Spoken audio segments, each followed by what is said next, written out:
qui n'a Dieu que pour toi, qui a désespérément offert son corps et son cœur à toi seul.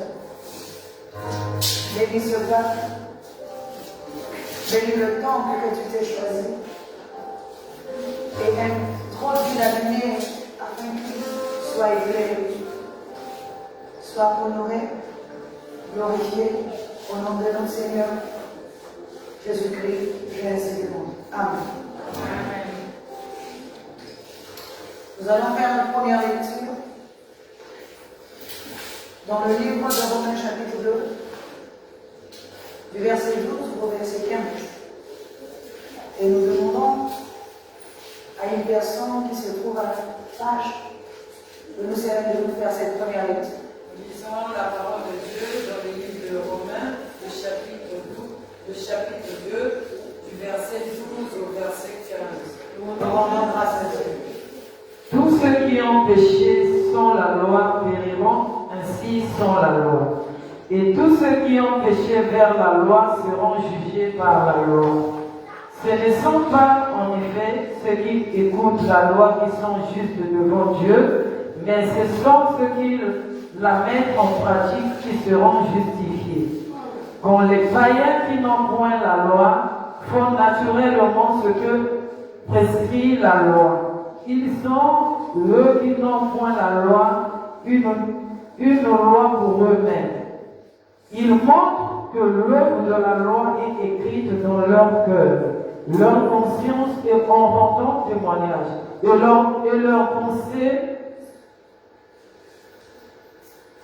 Et leur pensée s'accusant en se défendant tour à tour. Parole du Seigneur. Je veux refaire cette même lecture pour une bonne compréhension. Nous lisons une fois de plus dans le livre de Romains, chapitre 2, du verset 12 au verset 15, nous lisons au nom de notre Seigneur Jésus-Christ.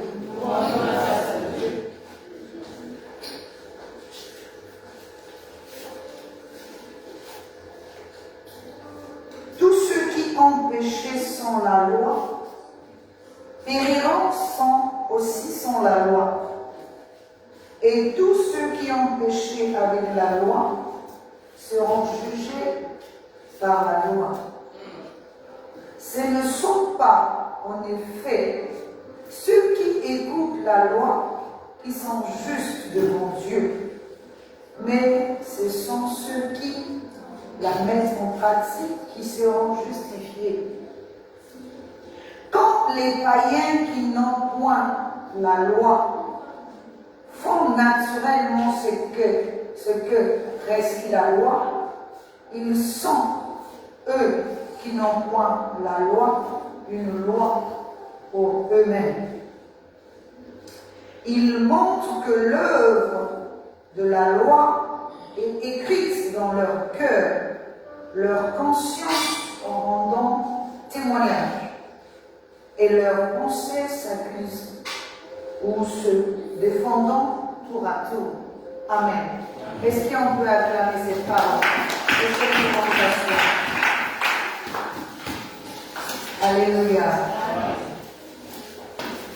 Comme vous le savez, notre thème annuel, c'est la destination, tiré de Exode chapitre 18, verset 23. Alléluia. Nous sommes en train de parler de l'œuvre. Tout ce mois qui arrive à son terme, tout le mois de mai, notre thème général était l'œuvre. Alléluia. Et ce matin, mon sous-thème est l'œuvre de la loi. Est-ce que quelqu'un peut répéter après moi l'œuvre de la loi? L'œuvre de la loi. C'est trop faible, l'œuvre de la loi. L'œuvre de la loi. C'est encore trop faible, l'œuvre de la loi. L'œuvre de la loi. Amen, amen. Amen. Alors, nous avons expliqué l'œuvre depuis le début de ce mois. D'abord, nous avons défini l'œuvre selon le dictionnaire, premièrement, et ensuite selon l'esprit. Nous avons dit que l'œuvre, selon le dictionnaire, c'est l'activité, le travail, mais aussi action humaine jugée au regard de la loi religieuse ou morale.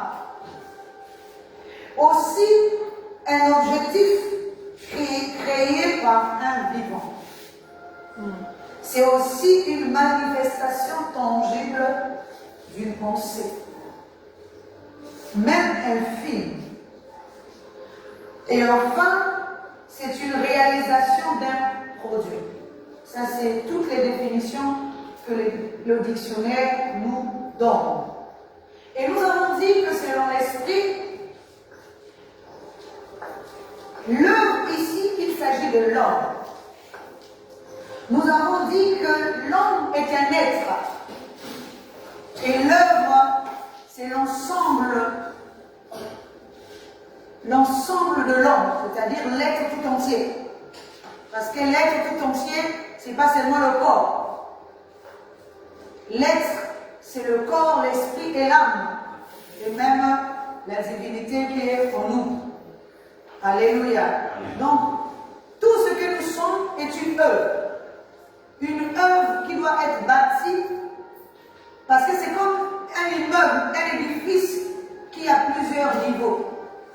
Et nous avons cité les niveaux ici.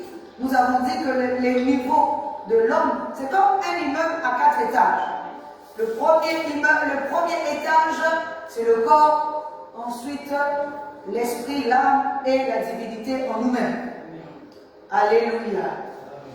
Alors, donc chacun de nous a un devoir ou encore une responsabilité vis-à-vis de lui-même et vis-à-vis de l'autre.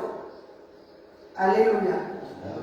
Nous n'avons, je l'ai déjà dit ici plusieurs fois, nous n'avons pas de droit sur les autres, mais nous avons des responsabilités et des devoirs envers les autres. Aucune personne sur cette terre n'a un droit sur un être humain. Seul Dieu a les droits sur chacun de nous. Mais nous avons des devoirs, nous avons des responsabilités envers les uns et les autres. Alléluia. Est-ce que tu peux acclamer?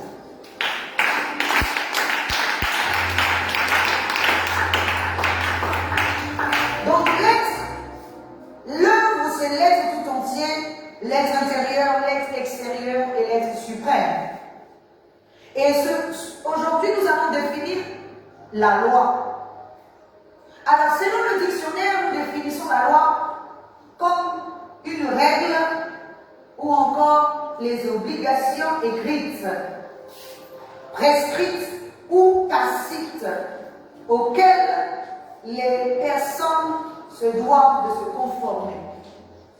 Ça, c'est la définition que nous donne le dictionnaire. Maintenant, je vais définir ici la loi selon l'esprit. Nous allons dire que c'est le système qui régit l'homme ou l'être que nous sommes. Alléluia. Amen. C'est le système. Sauf que j'ai retenu quelque chose en lisant la parole que Paul nous a dit, que nous allons aussi lire afin que je puisse mieux développer. Paul dit dans Romains chapitre 7, du verset 22 au verset 23, il dit ceci: car je prends plaisir à la loi de Dieu selon l'homme intérieur, mais je vois dans mes membres une autre loi qui lutte contre la loi de mon entendement et qui me rend captif de la loi du péché qui est dans mes membres. Alléluia. C'est là que nous comprenons que si nous prenons les choses de manière extérieure, nous allons comprendre qu'il y a plusieurs formes de loi. Alléluia. Selon l'extérieur, il y a la loi civile, il y a la loi religieuse, il y a aussi même la loi morale, il y a la loi spirituelle. Il y a plusieurs formes de loi. Alléluia. Ça, c'est selon l'homme physique que nous sommes. Amen. Mais selon l'homme intérieur, qui est notre esprit, il y a deux sortes de lois que nous allons aussi épingler ce matin. D'après ce que Paul dit. Paul dit qu'il voit dans son entendement une loi et dans son corps une autre loi. Ici, dans l'être intérieur, il y a deux sortes de lois. La loi qui régit le corps et la loi qui régit l'esprit. Alléluia. Or, chaque partie de l'homme, corps, par exemple, a un système qui régit son fonctionnement et l'esprit également a un système qui régit son fonctionnement. Amen.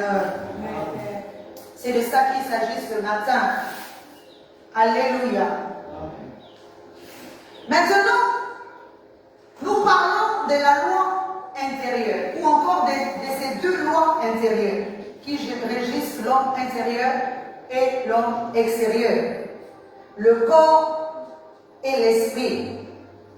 Alors, nous allons encore prendre l'œuvre. Si donc nous prenons l'œuvre de la loi, nous allons définir cela comment. Ici, nous allons définir l'œuvre de la loi comme un corps ou encore une forme qui porte un fond. Alléluia. Parce que la loi ici devient un fond et l'œuvre est un corps, donc une forme qui va porter une loi. Amen. Si donc toi, tu as une mauvaise forme, la loi qui sera en toi, alléluia, c'est la loi qui sera en toi, sera dominante. Elle va te pousser à faire tout et n'importe quoi. Parce qu'en réalité, qu'est-ce qui va faire en sorte que la loi qui est au-dedans de toi puisse avoir une bonne forme?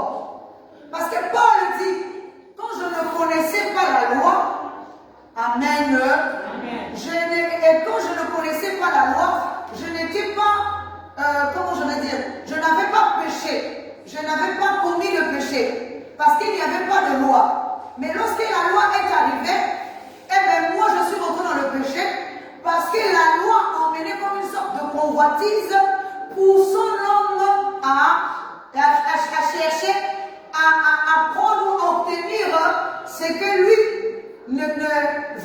comment je vais dire ça, voulait à tout prix acquérir. Mais tant que lui il était sans loi, alléluia, il n'y avait pas de péché pour lui. Amen. Parce que c'est l'interdiction qui emmenait le péché. Lorsque lui il était libre dans le jardin, il n'y avait pas de péché pour lui. Parce que comme dit Paul, tout m'est permis, mais tout n'est pas utile. Ça veut dire que l'homme éternel qui était en nous, l'homme divin, savait que tout était permis, mais tout n'était pas utile. Alléluia. Acclame encore le Seigneur.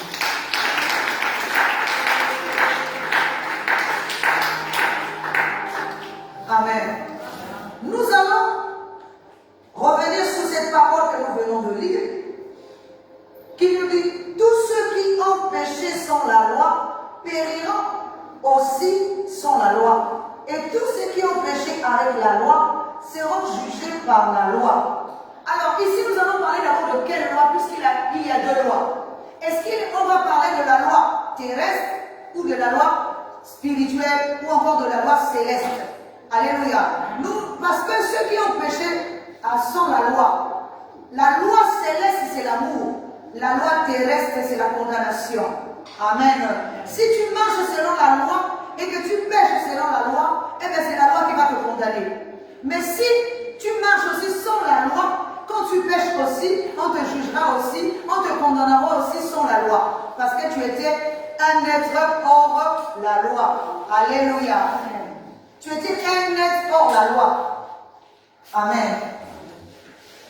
Maintenant, ce ne sont pas en effet ceux qui écoutent la loi qui sont justes devant Dieu, mais ce sont ceux qui mettent en pratique qui seront justifiés. Amen. Alors, je voudrais encore dire à quelqu'un, ne soyons pas bornés à écouter et non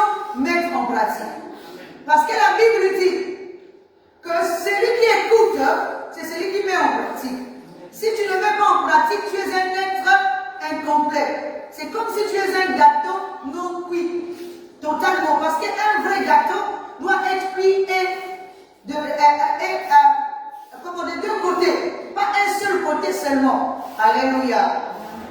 Est-ce que tu peux encore acclamer? Un être formé est un gâteau qui est cuit de deux côtés. Ça veut dire qu'il est cuit à l'intérieur et il est cuit aussi à l'extérieur. Il est cuit du côté gauche, il est aussi cuit du côté droit. Il n'est pas un gâteau cuit d'un côté. Ça veut dire que si tu écoutes seulement et que tu ne mets pas en pratique, tu es un gâteau qui est cuit d'un côté. Tu comprends, mais tu n'arrives pas à mettre en pratique.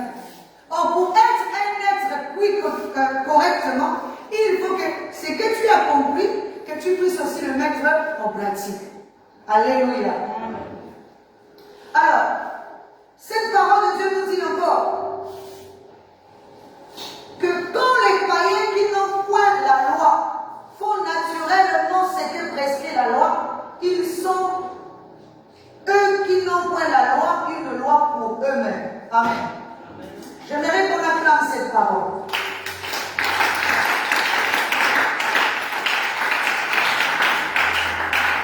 Alors, j'ai compris une chose dans cette parole.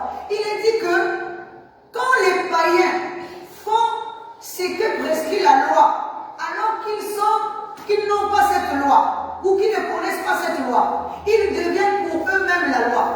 Comment est-ce possible? Alléluia. Comment nous pouvons être nous-mêmes la loi, ou encore incarner la loi?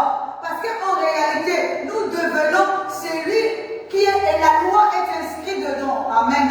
C'est comme quand Paul dit que vous n'êtes pas une lettre écrite de la main de l'homme, mais vous êtes une lettre écrite de la main de Dieu. Alléluia. Donc celui qui est un esprit est une lettre écrite de la main de Dieu.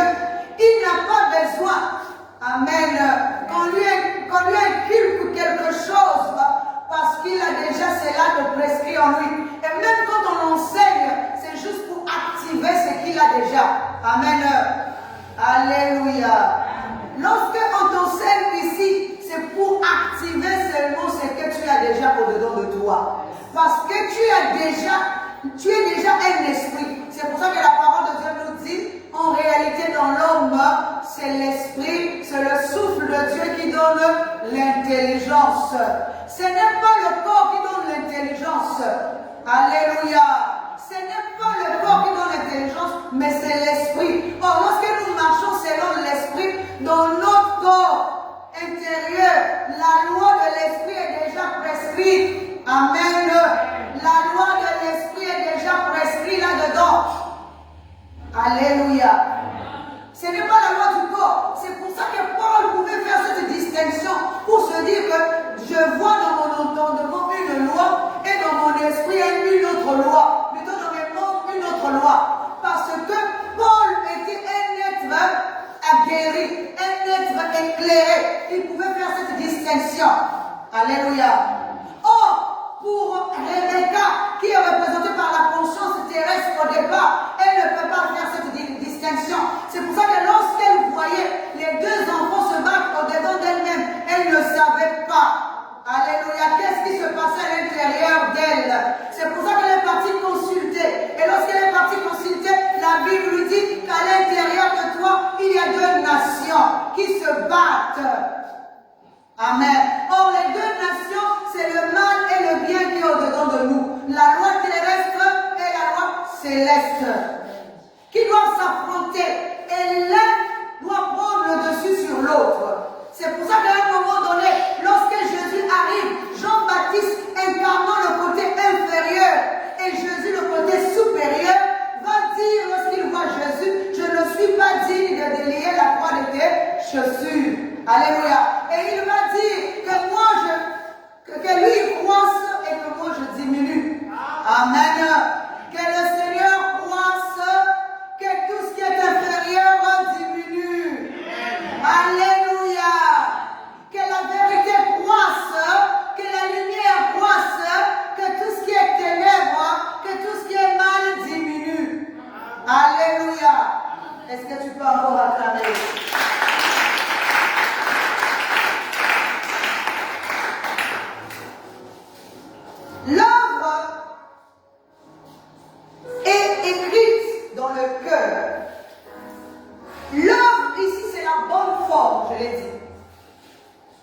Et la bonne forme est écrite dans le cœur.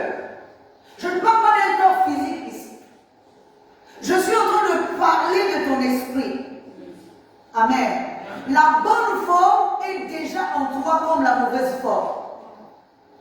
La bonne forme est au-dedans de chacun de nous. Nous tous tels que nous sommes ici, nous avons et la bonne forme et la mauvaise forme. Cela dépend maintenant de là où nous voulons y aller. Est-ce que nous voulons aller dans la mauvaise forme ou dans la bonne forme? Maintenant, cela va dépendre de notre conscience. Parce que c'est la conscience qui enfante la forme. La bonne comme la mauvaise. Alléluia. Ce n'est pas le corps qui enfante. Le corps physique n'enfante que l'être physique. Mais le corps spirituel, qui est la conscience, elle enfante la forme. Pour que ton corps, parce que même là où tu es là, quand on nous dit que vous êtes né de nouveau, mais quand vous naissez de nouveau, vous ne naissez pas, on ne vous change plus de forme physique, vous demeurez tel que vous êtes. Alléluia. Mais quand on dit naître de nouveau, ça veut dire qu'on t'a donné une nouvelle forme. Spirituellement, tu avais une forme, tu es rentré dans une nouvelle forme. Et c'est de cette forme dont il est question ici. Amen. Or, cette forme aussi est une loi. Cette forme a un système. Le bien comme le bien a un système. Amen. Le mal aussi a un système. Or, chaque système devient une loi pour son côté. Alléluia. Chaque système devient une loi qui régit. C'est comme le mal. Lorsqu'il y a le mal, tous ceux qui font du mal dans le monde sont régis par le mal. Même quelqu'un qui croit faire du bien, amen. Je prends un exemple. Quelqu'un qui se dit, on m'a giflé, il faut que je rende la gifle. Amen. Pourquoi pourtant c'est bien. Tu vas te dire que moi, on m'a giflé, il faut aussi que je rende la gifle. Mais spirituellement, c'est pas bon. Alléluia. Parce que Jésus, dans sa loi, ne nous dit pas de rendre la gifle par la gifle. Or, celui qui nous dit de rendre la gifle par la gifle, c'est Moïse. Moïse dit œil pour œil, dent pour dent. Celui qui tue par l'épée périt aussi par l'épée. Si quelqu'un te gifle, toi aussi tu dois le gifler.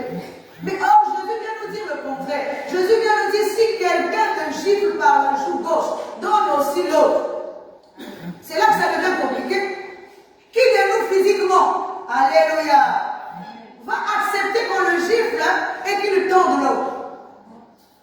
Il est dit que si quelqu'un veut prendre de toi ton manteau, donne aussi même ta tunique. Amen. Qui de nous va accepter ça? Mais or, Jésus nous demande de faire spirituellement, ça veut dire quoi? Si quelqu'un veut à tout prix prendre le manteau d'ici c'est le corps terrestre, donne-lui aussi la divinité qui va avec. Parce que c'est une mauvaise forme. Alléluia. C'est une mauvaise forme. Ça veut dire que l'homme ne doit pas porter, avoir une mauvaise forme. Or, tout homme qui est informe est forcément vide. Je répète encore, tout homme qui est informe est forcément vide. Parce que l'informité, alléluia, amène le vide. Amen. L'informité amène le vide. Or, être vide ici, ça veut dire que tu n'es pas habité. Tu n'es pas rempli. Tu n'es pas rempli. Or, être rempli ici, c'est l'esprit. Or, l'esprit, c'est la connaissance. Or, la connaissance, c'est la lumière. Or, la connaissance, la lumière, c'est la vérité. Or, la vérité, c'est l'affranchissement. Il a dit, vous connaîtrez la vérité et la vérité vous affranchira. La vérité ne nous affranchit pas en tant qu'être humain physique. Parce que toi et moi, nous ne sommes pas esclaves. Mais la vérité affranchit notre esprit qui est esclave de mœurs et des coutumes du mal, qui est régi aujourd'hui esclave d'un système, des lois établies. Alléluia. Comment pouvons-nous nous libérer si nous ne sommes pas affranchis? Alléluia. Si nous ne recevons pas la connaissance, nous sommes nous-mêmes la loi qui est intérieure. Quand on parle des païens ici, ne voyons pas les païens comme les êtres physiques qui font tout et n'importe quoi.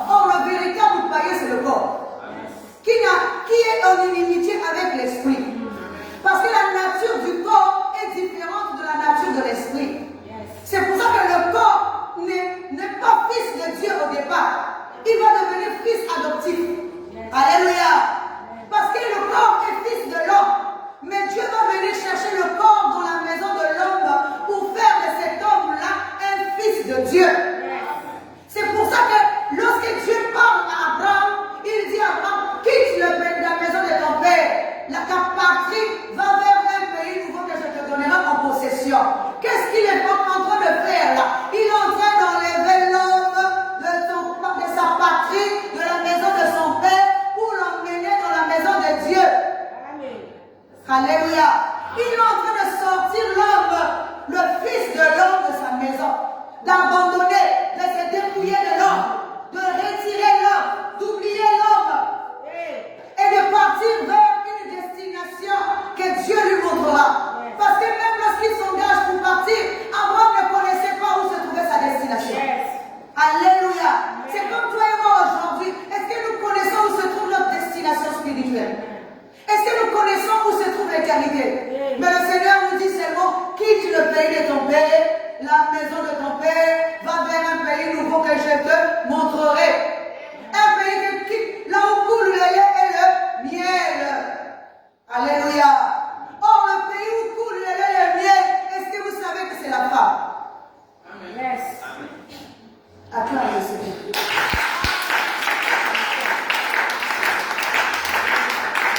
Alléluia. Le pays où coule le lait et le miel, c'est la femme. Amen. Parce qu'il est dit que même la nature doit vous enseigner. Aucun homme ne peut former un autre homme. Alléluia. L'homme a la sémence. L'homme peut avoir la quantité de sémence qu'il veut. La grandeur, l'immensité de sa sémence. Il ne peut pas former un autre homme. Parce qu'il n'a pas de vie en lui. Il a la sémence, mais sans la vie. Celle qui a la vie, c'est la femme. Alléluia. Pour que la femme, elle aussi qui a la vie, puisse former, donner une forme. Alléluia. À un enfant, à un être, il faut qu'elle reçoive aussi la sémence. S'il n'y a pas de sémence, elle ne peut pas aussi former. Alléluia. Dis amen. C'est pour ça même une conscience qui doit recevoir de la sémence. La sémence viendra forcément soit de l'homme, soit de Dieu. Alléluia. Je ne parle pas de la sémence physique ici. Je suis d'abord en train de parler de la connaissance, soit divine, soit terrestre. Alléluia. Amen. De la même manière que physiquement, une femme comment je vais dire ça, pour former un enfant, doit recevoir la sémence d'un homme. Amen. L'homme dépose la sémence chez la femme. La femme, quand elle n'est pas stérile, elle prend la sémence. Avec cette sémence, elle forme un être. Alléluia. Mais si c'est une mauvaise femme, elle va transmettre également que ce qu'elle a. Amen. On me donne que ce que nous avons.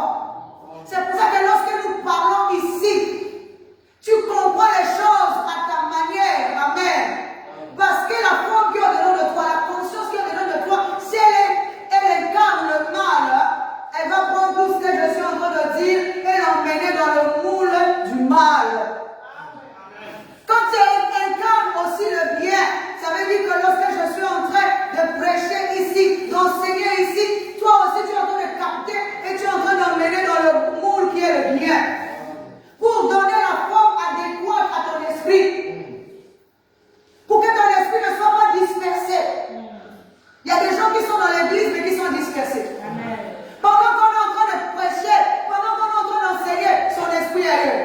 Dans la maison toute la journée, dans la vie toute la vie, tu es incapable de te concentrer. Parce que tu es un être dispersé. Un être informe, vide. Tu peux marcher tous les jours et tu es vide. Être vide, c'est être sans compréhension. Être ignorant. Tu es ignorant, mais tu es vide. Même quand quelqu'un t'écoute, il voit qu'il n'y a rien. Tu es un tonneau qui fait du bruit pour rien. Alléluia. Tu fais du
Amen.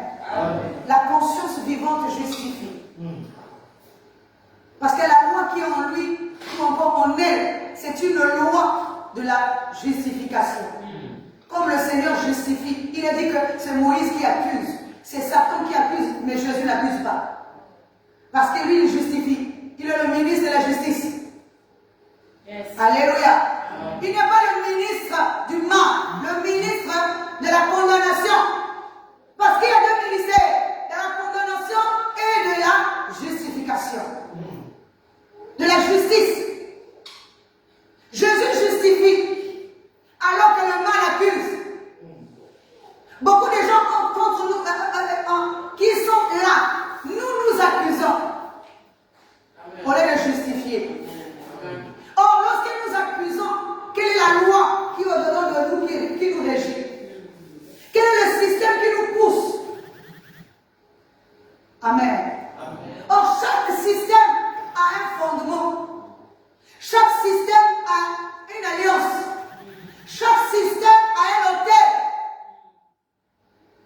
Alléluia. Chaque système a un autel.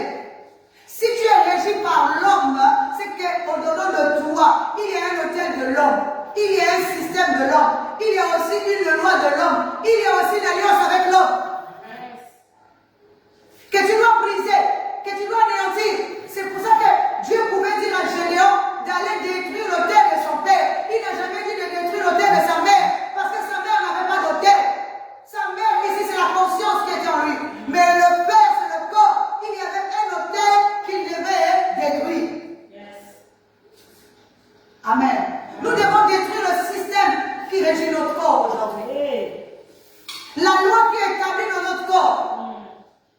L'alliance qui est aussi dans notre corps. La Bible dit, si la première alliance avait été bonne, il n'y aurait pas eu question de la remplacer. C'est que la première alliance est une mauvaise alliance. C'est la seconde qui est une bonne alliance. Quand tu détruis la première, tu dois établir la seconde. C'est pour ça que la Bible dit, arrive-t-on dans la maison d'un homme fort pour prendre ses biens? Non. Sans commencer d'abord par le lier. Alléluia. Et distribuer ses dépouilles. Mais la Bible dit encore, lorsqu'un esprit impur s'en va d'un homme, ne trouvant point de repos, il erre ça et là, il revient, il trouve la maison nettoyée, balayée, et qu'il n'y a personne dans la maison, il s'en va prendre 50 esprits plus puissants que lui. Quand il revient, l'état de cette personne devient encore pire qu'avant. Pourquoi? Parce que la maison est balayée, la maison est nettoyée, mais la maison est vide. Amen. La maison, c'est toi et moi. La maison ne peut pas être vide. La maison doit être habitée. La maison doit être habitée, remplie, pleine par l'Esprit de Dieu. Tu ne peux pas être un être vide parce que l'esprit du monde, une fois qu'on le sort, on sort la nature de l'homme en toi. Il s'en va prendre cet autre esprit plus méchant. Parce qu'ils sont 8 quand ils reviennent. Alléluia. Acclame le Seigneur très très fort.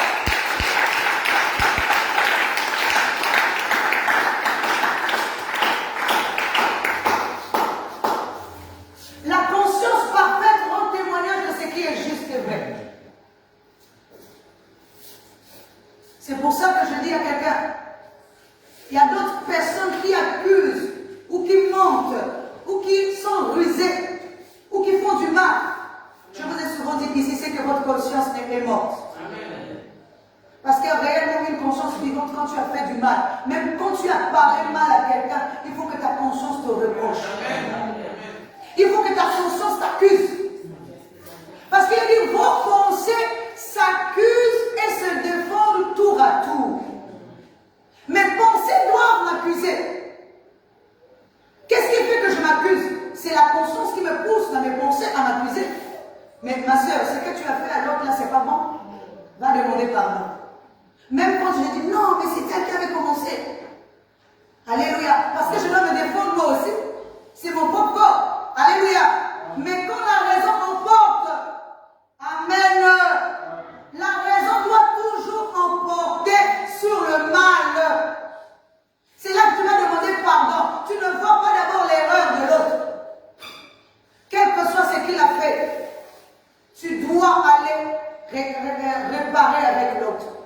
C'est pour ça que la Bible dit, tu ne peux pas aller offrir l'offrande auprès de Dieu sans commencer d'abord par réparer le mal que tu as fait avec l'autre.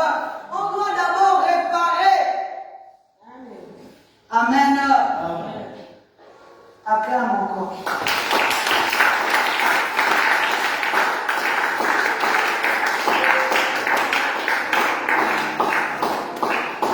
Nous allons prendre un exemple de la Bible, Genèse chapitre 1, verset 2. Il est dit, la terre était informe et vide.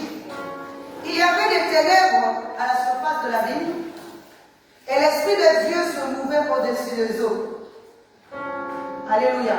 Je répète encore. Soyons attentifs. Amen. Amen.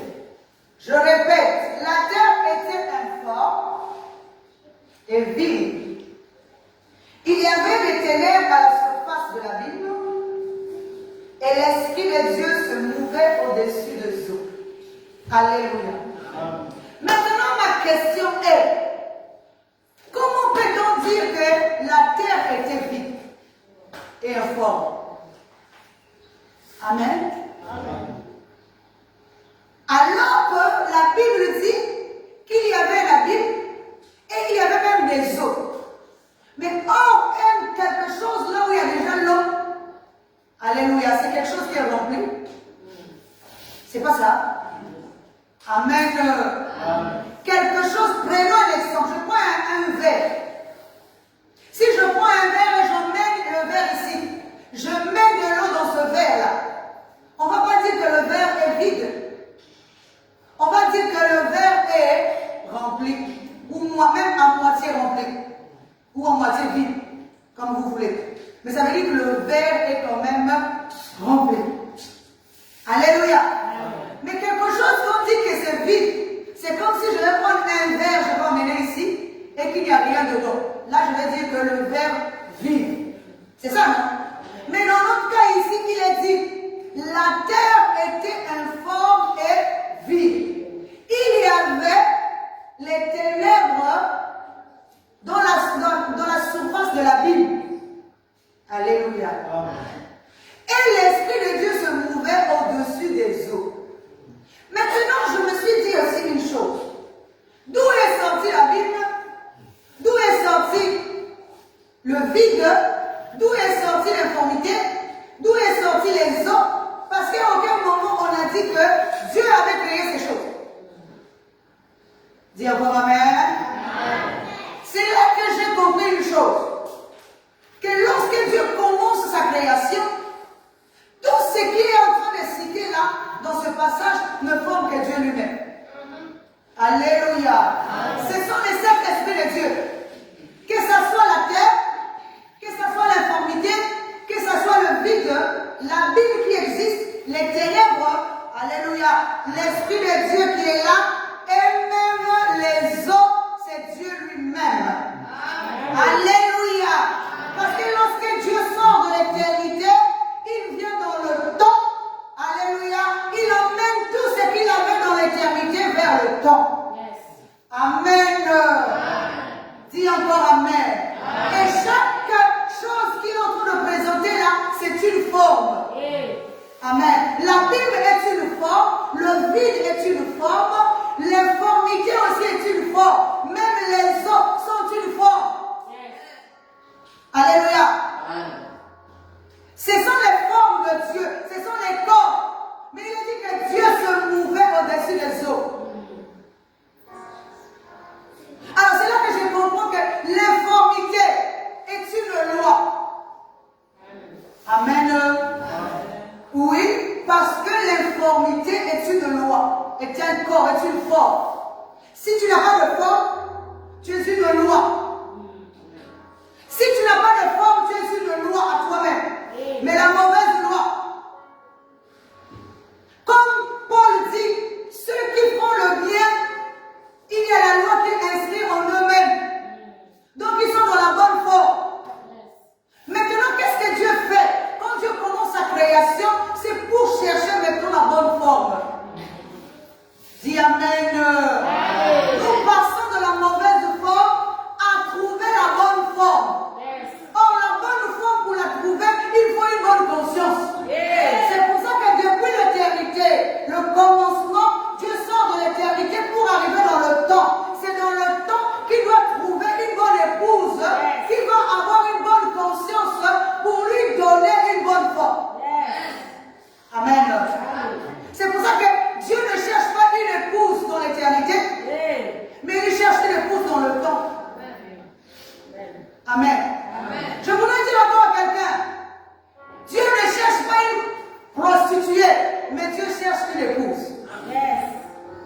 Alléluia. Hey. Dieu ne cherche pas une prostituée, mais Dieu cherche une épouse. Je vais vous prendre l'exemple de Tamar et Judas. La Bible dit que Judas ne voulait pas donner son troisième fils à Tamar. Alléluia. Parce que tous les enfants les deux enfants qui sont arrivés auprès de Tamar sont morts. Alors Judas a préféré garder son fils le dernier. Or le dernier, le Benjamin ici, représente l'éternité. Amen. Maintenant, Tamar, c'est la conscience de l'homme que nous sommes. Amen. Oh, Dieu ne veut pas lui donner l'éternité, elle lui trouve des moyens pour essayer d'avancer. C'est aussi cette femme à la perte de sang qui cherche Dieu, non de face, mais de derrière. Alléluia. Pour toucher le fond de sa robe. Amen. Il a dit que Tamar s'est déguisée. Elle a attendu Judas au carrefour quelque part. Alléluia. Il a dit que les deux sont sortis ensemble. Amen. Maintenant, ce qui est quand même étonnant, si c'est physique, comment un homme qui sort avec la prostituée ne va pas la reconnaître si c'est sa belle-fille? Donc, ça veut dire quoi? C'était pas des amis. Il était aveuglé ou quoi? Puisque c'est sa belle-fille. Alléluia. Amen. Ou bien elle était toujours pour elle. Mais toi aussi, tu ne vas pas sortir avec une femme que tu ne vois pas. Même dans le physique, qui sort avec une femme qui ne voit pas? Donc tu vas mettre un voile sur le visage. Amen. Si tu es attiré par la femme, c'est que tu as pu au moins ses yeux. Même s'il avait mis un voile. Amen. Et la voix de la femme, tu reconnais que c'est la voix de Tamar. Alléluia. C'est là que nous comprenons que ce n'est pas physique. Amen. Parce qu'elle s'est déguisée. C'est pour ça que je dis l'époux ne cherche pas une prostituée. Mais l'époux doit chercher l'époux. Et la Bible dit qu'une fois qu'ils sont partis ensemble, puisqu'elle a pris de Judas le cachet, le cordon. Alléluia. Et aussi son sceptre, si je ne me trompe pas. Alléluia. Il y avait le cachet, le bâton de commandement. Le cachet, c'est l'empreinte. Alléluia. Le cordon, c'est l'alliance. C'est le cordon, c'est le lien. Amen. L'attachement. C'est ce qu'elle a pris. Elle n'a pas demandé n'importe quoi. Elle a dit à cet homme-là, si tu veux aller avec moi, comme tu n'as pas d'argent, donc lui aussi il est en train de faire un voyage sans argent. Amen. Un père de famille qui fait un long voyage, mais il n'a pas d'argent. Mais il veut quand même aller avec une prostituée. Alléluia. Bon, ça c'est qui va avec une prostituée sans payer? Alléluia. Ça c'est qui va aller avec une prostituée sans payer la prostituée? Donc quand il va demander la prostituée d'aller avec lui, amen, il faut qu'il se dise que j'ai quand même de l'argent pour payer. Mais lui il n'en a pas. Amen. Après il demande à la prostituée, mais demande-moi ce que tu veux. Je te donne, je te payerai. Tu vas dire non, c'est pas comme ça que ça se passe. Tu me payes maintenant. Amen. Il dit, qu'est-ce que tu veux que je te donne? Elle dit, tu me donnes le cordon que tu as, le tampon que tu as et le bâton de commandement que tu as. Ça, c'est l'épouse véritable. Elle ne cherche pas n'importe quoi.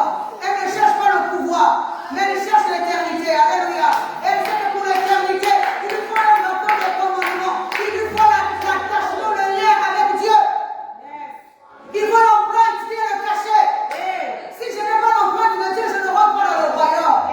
Si je n'ai pas l'alliance avec Dieu, je ne rentre pas dans le royaume. Si je n'ai pas le bâton de commandement, je ne peux pas aussi rentrer dans le royaume. Alléluia. Et la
enceinte. Mais comme si elle était limitée. Elle ne devait pas se marier. Elle ne devait plus être quelqu'un d'autre. Mais on lui refuse aussi de lui donner un nouveau mari. Mais elle est intelligente. Alors je voudrais bien que vous vous acclamez pour elle.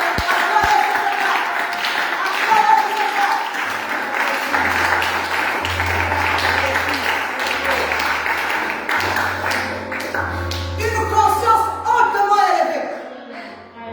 Une conscience hautement élevée. Elle s'est dit qu'elle ne s'est pas fait avoir. Amen.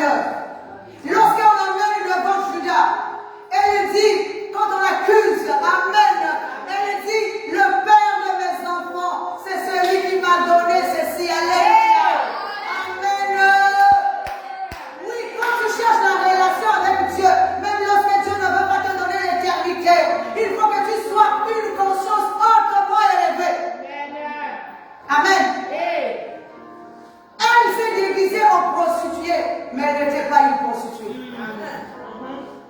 Elle n'était pas, c'était pas sa nature. Au-dedans d'elle, elle avait une nature qui était beaucoup plus importante. Voilà comment Judas va reconnaître que c'était sa faute.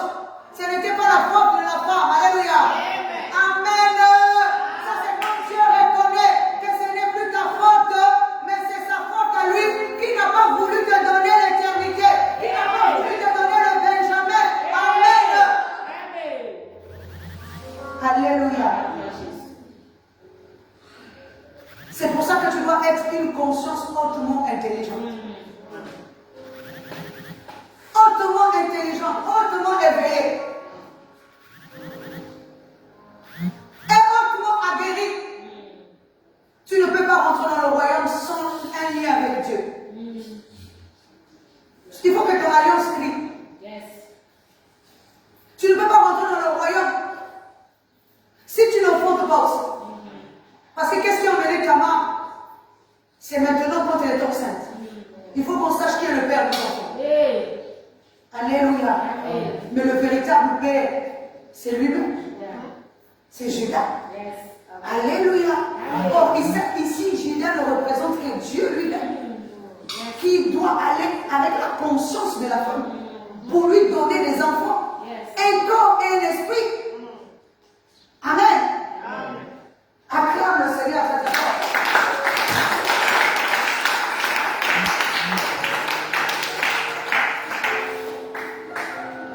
Amen. L'informité emmène le vide dans son fort. Il y a un fort, plutôt il n'y a même pas de fort dans son fond et son fort.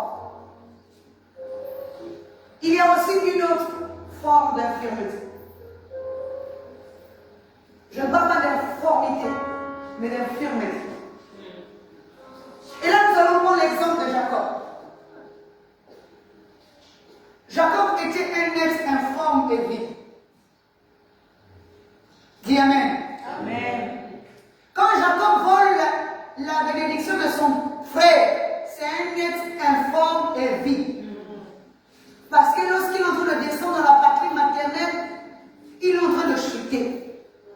Et quand il chute, il perd sa force et il perd aussi ce qu'il avait. Amen. Parce que dans la patrie maternelle, c'est la chute. Or, la chute veut dire l'informité. La chute veut dire être vide. Alléluia. Ignorant, sans connaissance, sans compréhension. C'est Jacob qui représente aussi le fils prodigue, qui est parti dilapider tout ce qu'il avait et doit revenir dans la patrie paternelle. Amen. La Bible dit que lorsque Jacob est en train de repartir vers la patrie paternelle, sur son chemin, il va croiser Dieu qui viendra le combattre. Alléluia. Amen. La première partie ne m'intéresse pas. Ce qui m'intéresse ici, c'est vers la fin. Il est dit que Dieu frappa à Jacob à la moiture de sa hanche et sa hanche s'est démise. C'est là que nous comprenons que pourtant il est dit que dans le royaume de Dieu, aucun infirme ne peut rentrer. Mais or Jacob est en train de retourner dans la patrie paternelle avec une infirmité. Or, l'infirmité là aussi n'est pas physique. Alléluia. Quand on parle de l'emboîture veut dire là où la hanche se tient avec le côté haut. Vous voyez la jointure. Mais il a dit que ça se démine. Donc ça veut dire qu'il y a une partie qui doit tomber. Je ne parle pas de tomber de manière physique. Ce combat de Jacob et Dieu, c'était pour enlever ou encore pour dépouiller celui qui était hier. Yes. Alléluia. Or, celui qui était hier représenté par la jambe qu'il avait là. Hey. Amen. C'est pour ça que la Bible dit, si ton pied est une occasion de chute pour toi, ton œil ou ton bras, coupe-le et jette-le. Personne de nous physiquement ne va couper son bras jeté ou son pied jeté. Amen. Mais c'est spirituellement que nous coupons notre bras, c'est spirituellement que nous coupons notre main, que nous enlevons notre œil. L'œil ici, c'est le mauvais œil qui ne voit que le mal, le bras du mal qui ne fait que du mal. Ça, tu dois couper. Alléluia. C'est pour ça que dans le combat de Jacob, amen, avec Dieu, la hanche qui s'est démise, amen. Ça veut dire quoi? La hanche qui s'est décollée un peu de son orbite, on va dire. Amen. Il a commencé à boiter. Un être potent devient impotent. Alléluia. Mais ce n'est pas de manière physique, mais c'est de manière spirituelle. Il vaut mieux pour nous rentrer dans le royaume incomplet qu'être accompagné de notre mauvais nous. Amen. Notre mauvais nous doit rester parce qu'il symbolise notre bras, il symbolise notre pied, notre œil. Amen. Parce que lui aussi, il y a une loi. Lui aussi, il y a une œuvre que nous devons nous séparer avec pour rentrer dans le royaume. Amen. C'est pour ça que lorsque Jacob arrive devant son frère, il a dit qu'il va se prosterner 7 fois. Yes. Amen. Parce qu'il n'était plus le même. Alléluia. Amen. Parce qu'il avait changé. Il avait retiré le mauvais côté de lui. Il reconnaissait ses faiblesses. Il reconnaissait maintenant son rang. Amen. Alléluia. Est-ce que vous savez que quand Jacob se prosterne devant Ésaü, ça représente aussi Jean-Baptiste qui dit que moi je diminue, que lui il croisse. Est-ce que vous savez que c'est ça? Parce que l'autre venait de comprendre qu'il était le petit frère. Que le grand frère restera toujours le grand frère. L'aîné reste l'aîné. Alléluia. C'est pour ça que Jean-Baptiste pouvait dire que moi je diminue, que lui il croisse. C'est comme Jacob qui se prosterne 5 fois devant son aîné. Il reconnaît ses faiblesses. Il reconnaît qu'il n'a rien à voir avec lui. Amen. Nous connaissons toute cette histoire. La Bible dit, pourtant, Isaac a donné toute la bénédiction à son fils cadet. Alléluia. Mais lorsque Ésaü est venu lui demander, il a dit quoi, Ésaü? J'ai fait de toi esclave de ton frère. Mais en héros, ça et là, tu arriveras à enlever le joug de ton frère au-dessus de toi. Alléluia. Mais à quel moment Ésaü est devenu plus riche que Jacob? Amen. Vous savez pourquoi? Parce qu'il était resté dans la patrie paternelle. Toute personne qui reste dans la patrie paternelle, malgré tout ce qui se passe, c'est comme si celui qui est parti travailler, il travaille que pour ton compte. Parce que tôt ou tard, c'est l'esprit qui récupère. Alléluia. Le monde peut faire ce qu'il veut, mais l'esprit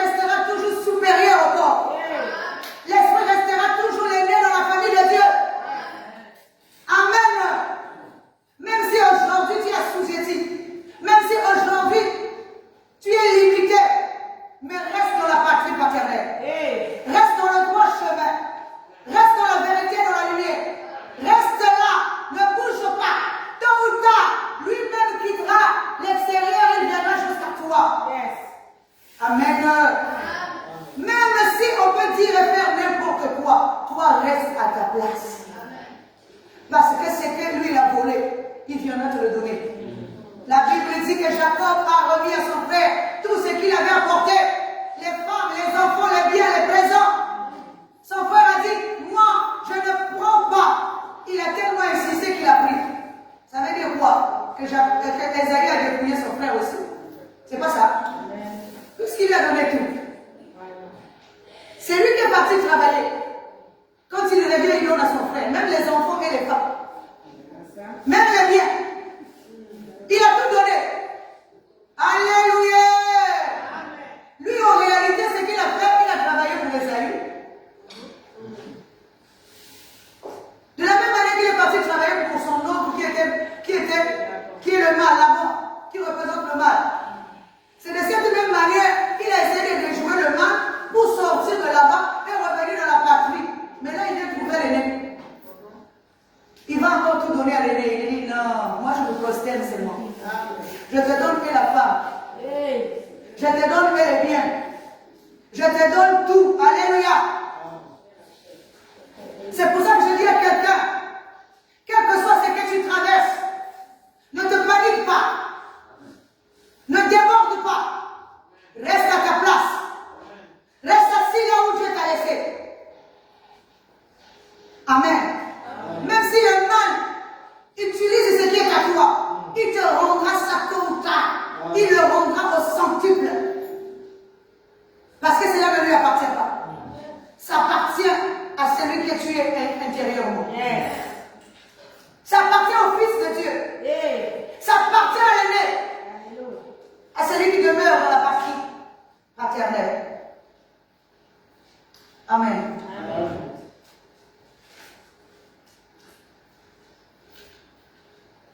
Alléluia.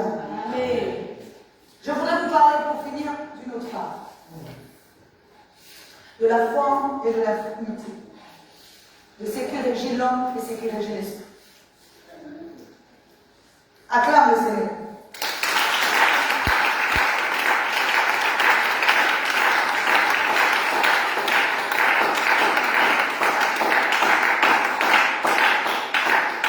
Il y a cette femme qui est une veuve qui arrive dans l'église et elle n'avait rien puisqu'elle était veuve. La Bible dit que tout le monde était en train de mettre dans le tronc de l'argent. Parce que c'était au moment des offrandes. Est-ce que vous savez que lorsque nous venons ici, c'est le moment des offrandes? Je ne parle pas des offrandes physiques. Le rassemblement spirituel. L'offrande est d'offrir notre corps. L'offrande. Quand on dit va donner la pièce, ce n'est pas la pièce physique. Parce que si tu montres à l'esprit la pièce physique, lui ne comprend pas. Tu montres au corps la pièce physique, le corps comprend. Mais montre à l'esprit la pièce spirituelle, c'est quoi? Or, il n'y a que deux pièces. L'image terrestre et l'image céleste. Ce sont les deux pièces. Alléluia. Amen. Quand Jésus voit la pièce, il dit, quelle est l'effigie qui se trouve sous cette pièce? Et les disciples lui répondent, César. Il dit, c'est l'effigie de César. Rendez donc à César ce qui est à César. Et à Dieu ce qui est à Dieu. Or, la pièce, amen, là où se trouve l'effigie de César, c'est l'homme. Amen, l'image de l'homme. Toute personne qui porte l'image de l'homme est fils de l'homme. Toute personne qui porte l'image de Dieu est fils de Dieu. Alléluia. Amen. La Bible dit que cette femme était veuve. Veuve ici, ce n'est pas la veuve physique. Veuve ici, c'est celle qui n'a plus conscience de sa divinité. Celle qui est ignorante, conscience ignorante, qui ne reconnaît pas que c'est une divinité. Nous sommes des veuves. Oui, parce qu'au-dedans de nous, il y a un Dieu qui habite là. Nous sommes épouses de Dieu, tel qu'il est, tel que nous sommes. Pourquoi la divinité ne s'exprime pas en nous? Pourquoi elle n'est pas manifeste en chacun de nous? Nous sommes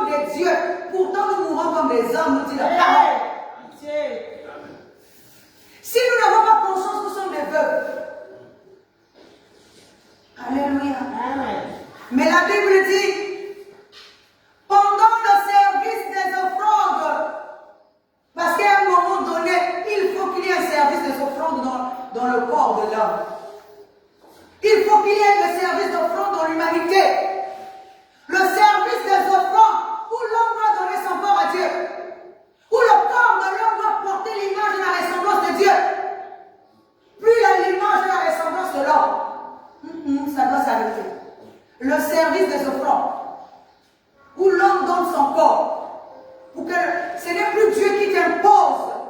Parce qu'au commencement, Dieu a donné à l'homme son image et sa ressemblance, on va même dire sans son consentement. Alléluia. Mais maintenant, il faut que l'homme ait envie de porter cette image et cette ressemblance. C'est ça la loi divine. La loi véritable, la loi divine véritable, on n'impose pas. Mais il faut que ça vienne de toi. Si tu ne veux pas, on ne peut pas te donner. C'est pour ça que Jésus dit, moi je ne peux que frapper devant la porte. Quiconque entend ma voix, ouvre la porte. Je rentrerai chez lui, je souperai avec lui et lui avec moi. Mais s'il frappe et que tu n'ouvres pas la porte, lui ne rentre pas. Yes. Parce qu'il est en train de frapper, tu n'entends pas. Ou tu entends mais tu n'ouvres pas la porte. Est-ce qu'il rentrera? Non. Parce qu'on ne force personne. Mais on te présente la chose. C'est à toi de prendre ou de laisser. Pendant que je parle ici, c'est le royaume qui vient jusqu'à toi. C'est à toi de prendre le royaume ou de refuser le royaume. Yes. C'est à toi de porter l'image ou de repousser l'image. Alléluia. Amen. Et sachant-le, que dans l'église de Dieu, je parle de l'église spirituelle. Dans l'église de Dieu, il n'y a qu'un seul tronc. Amen. Il n'y a pas deux troncs. Ça veut dire le tronc ici est représenté par le corps divin. La Bible dit, Amen, que cette femme est venue offrir 2 pièces. Elle a offert de son nécessaire. Ça veut dire quoi? Elle a offert le corps et l'esprit qu'elle incarne. Pour qu'elle devienne épouse de Dieu, puisqu'elle était devenue veuve. Il y a un seul tronc. Le tronc ici, c'est le divin en nous. Nous posons nos pièces dedans. Pas le superflu. Jésus dit de tous ceux qui sont dans ce temple, tous ont remis de leur superflu. Mais elle a donné de son nécessaire. Elle, c'est toujours notre conscience. La conscience qui reconnaît s'être égarée. La conscience qui veut retrouver le chemin. La conscience qui veut être une épouse. Alléluia. C'est celle-là qui cherche à déposer dans le trône de Dieu les 2 pièces. Ce qui lui reste de précieux. Je dis à quelqu'un, ce qui me reste de précieux, ce n'est pas mes années physiques. Ce qui me reste de précieux, ce ne sont pas les maisons que je peux avoir physiquement. Ce qui me reste de précieux, ce n'est pas l'argent que je peux avoir dans le compte. Alléluia. Mais ce qui me reste de précieux ici, c'est l'image et la ressemblance de Dieu que j'ai. C'est mon corps et mon esprit que je dois donner à Dieu. Comme une offrande devant le Dieu. C'est ça qui me reste nécessaire. Amen. C'est ça qui me reste nécessaire. Je ne peux pas offrir ça à un homme. Je ne peux pas offrir ça à un esprit quelqu'un. J'offre ça à Dieu. De tout mon être, de tout mon esprit. Alléluia. Mon corps appartient à Dieu. Mon esprit appartient à Dieu. Je porte l'image et la ressemblance de Dieu. Et je dois lui offrir en offrant tout ce qui m'est nécessaire. Qu'est-ce qui est nécessaire pour chacun de nous? Est-ce que ce sont les choses du monde? Est-ce que vous avez d'abord conscience de ce qui est essentiel pour chacun? Alléluia.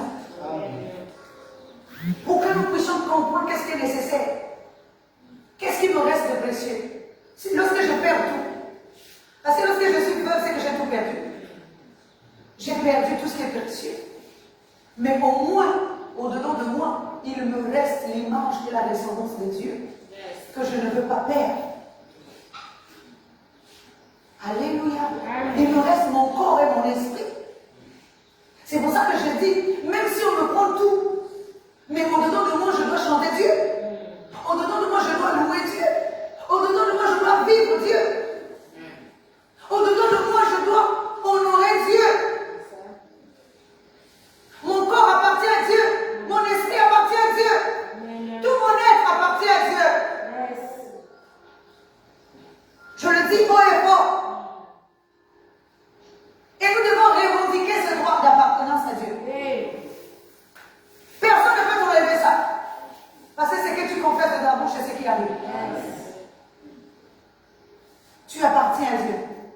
Tu n'appartiens pas à un homme. Tu n'appartiens pas à un esprit quelconque. Mais tu appartiens au Seigneur des Seigneurs. Alléluia. Comme je disais, l'époux ne cherche pas une prostituée, mais l'époux cherche une épouse. Deviens cette épouse, maligne ou encore intelligente. Parce que maligne, ce n'est pas le bon mot, mais intelligente. Douée ou surdouée. Alléluia. Qui peut donner des fils. Parce que de la même manière que Tamar donne 2 enfants à Judas, c'est de la même manière que cette femme donne les 2 pièces dans le tronc. C'est la même chose. Que cette parole trouve une place de choix en nous. Amen.